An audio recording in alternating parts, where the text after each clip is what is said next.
Hi, I'm Tori. Okay, already messed up.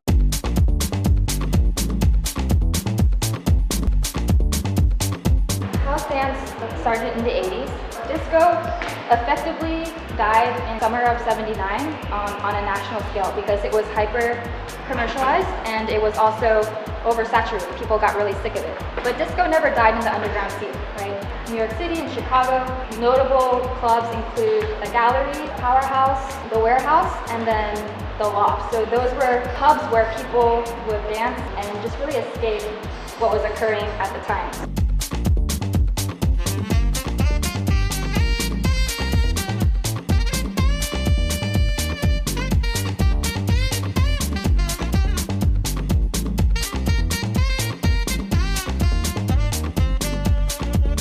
So if you know, since house started around in the 80s, 60s and 70s, there was second wave feminism. There was also the civil rights movement, and then there was also the Black Power movement.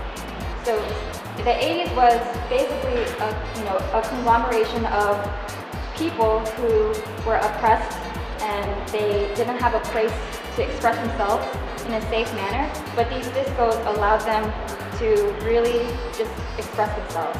House dance, as a result, it occurred in a club setting. House is it has a very communal vibe because these like major discos, they were essentially gay clubs before they became more not more mainstream, but more straight people began going to them.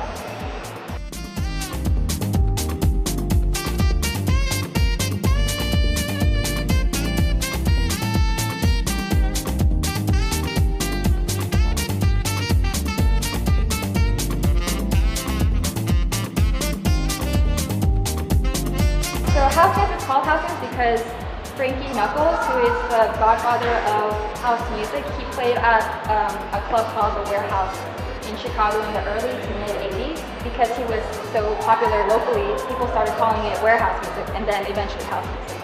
There's also a second component to the name. People started creating house tracks and house music. These were generally amateurs and people who were playing with 808 beats and creating them in their houses or their basements. So that has a secondary component to the name.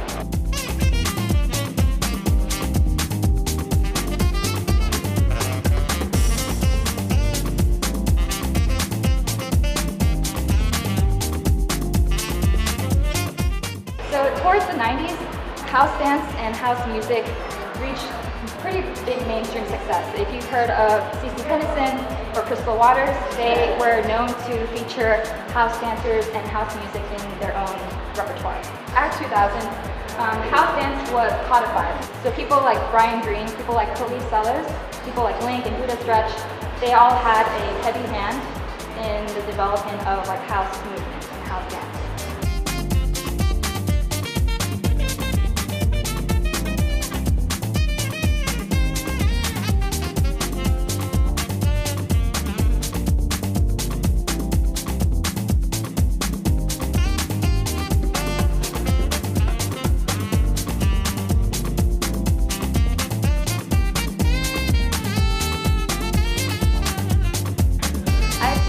I'd like to achieve in house dance next. One is mentorship. I'd like to be able to give resources and help to anyone who's interested in taking their house dance to the next level. My second goal is to battle more. I am currently looking to get to a point with my house dance where not only am I free, but I'm also understood. With regards to freedom, it's one thing to be liberated and be expressive in your dance, but it's also another thing for people to completely understand what you're trying to convey. And through battling, I'm hoping we'll be able to use that as a medium to get to the next level in my house dance. I'm also hoping to continuously battle so that other girls can see that it's not hard to battle, you just have to want to do it.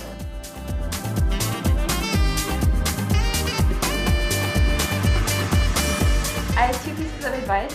The first piece of advice is to find mentorship.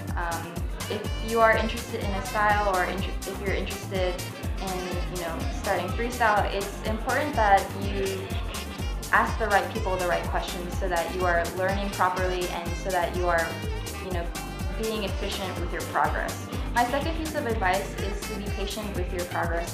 Jack that I taught earlier today in class, it didn't look the way it does currently when I first started out. It definitely took about 2 years to develop. That groove, no matter what style you choose, is going to take a while. So you just hang in there.